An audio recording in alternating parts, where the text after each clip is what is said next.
Hey everyone, welcome back. We're diving into something pretty huge today, AI and the future of work. Yeah, no doubt about it. And it's moving so fast that it feels like, well, every day there's some crazy new development. So we're going to try to unpack all of that. Absolutely. But first, let me introduce you to my guest, a real expert in this space. Thanks for having me. So before we get too far, maybe we could just start by talking about this term, agentic AI.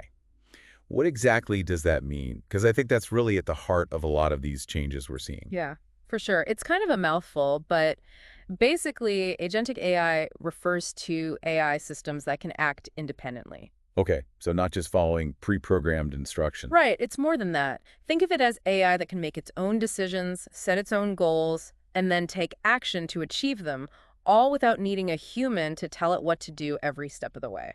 So like a self-driving car. Exactly. That's a perfect example. Or imagine an AI that manages a company's supply chain, constantly analyzing data and making adjustments to optimize efficiency and respond to real-time changes in demand. Pretty wild stuff, right? Definitely wild. And it seems like businesses are jumping on this. I mean, everywhere you look, companies are talking about how they're using AI to streamline their operations. Yeah, and for good reason. There's a huge potential for AI to increase productivity, cut costs, and even create entirely new products and services. And this is the big question, right? What about the people? What happens to the workforce when AI starts taking over tasks that humans used to do? Yeah, that's the elephant in the room. Right. And honestly, it's a complex issue. A lot of experts are worried about this skills gap where companies just can't find enough people who know how to work effectively with these new AI tools. And it's not just about knowing how to code, right? No, not at all. It's also about critical thinking, problem solving, and being able to adapt to these constantly changing technologies. Because even if the AI can handle a lot of the technical stuff, you still need someone who can understand the big picture, who can interpret the AI's output, and make sure it's actually meeting the company's goals. Absolutely. That's key. And to your point, the roles themselves are changing. We're going to see a lot of jobs disappear, but we're also going to see completely new jobs emerge that we haven't even thought of yet. So if you're a business leader, this all seems pretty daunting. I mean, where do you even start? Well, I think the first step is recognizing that this isn't just a tech problem, it's a people problem. Hmm. You need to think about how you're going to support your employees through this transition. That means investing in training and development programs to help them acquire these new But skills. there's also this sense of urgency, Right. right? Okay. Because if you don't adapt, you risk falling behind your competitors. And fast. Yeah, and then you're talking about decreased productivity, low morale, people quitting. It can really snowball. Absolutely. Reskilling your workforce isn't optional anymore. It's essential for survival in the age of AI. Companies that get this right will be the ones who thrive in the future.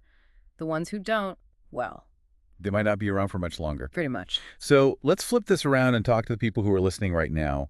What advice would you give someone who's maybe a little bit worried about how AI might affect their job? I'd say, first of all, don't panic. This is a gradual process, and there's still time to prepare. Start by thinking about what skills in your field might become obsolete and what new skills you might need to learn.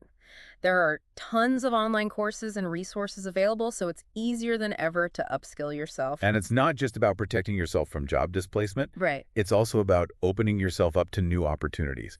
Maybe AI takes over the boring, repetitive parts of your job, Yeah, and then you're free to focus on the more creative, more strategic, more human aspects of your work. exactly. It's about leveraging AI to enhance your capabilities, not replace them. And ultimately, it's about becoming a more valuable asset to your company, which means more job security for you. Precisely.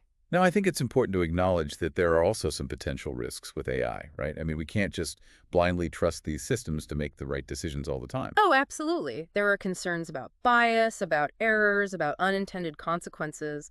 And that's why it's so important to have humans in the loop. Humans who can understand the limitations of AI. Yes, and who can provide that critical oversight and make sure that the AI is being used ethically and responsibly. So it's not just about technical skills. Yeah. It's also about developing a deeper understanding of how AI works, what its strengths and weaknesses are, and how to use it in a way that benefits both the company and society as a whole. Exactly. And I think this shift towards a more AI-powered workforce has the potential to create a really positive cultural change within organizations. It can encourage people to be more adaptable, more innovative, and less afraid of change. It's exciting, right? It's a chance to rethink the way we work and create a future where humans and AI collaborate seamlessly. And that, I think, is a really powerful idea. Couldn't agree more. So, as we wrap up this deep dive, I want to leave everyone with a question to think about. What steps can you take today to prepare yourself for the future of work? It's an evolving landscape, but it's also full of incredible opportunities. Thanks for joining us. My pleasure. It was a great discussion. And to everyone listening, keep exploring, keep learning, and keep pushing the boundaries of what's possible. Until next time.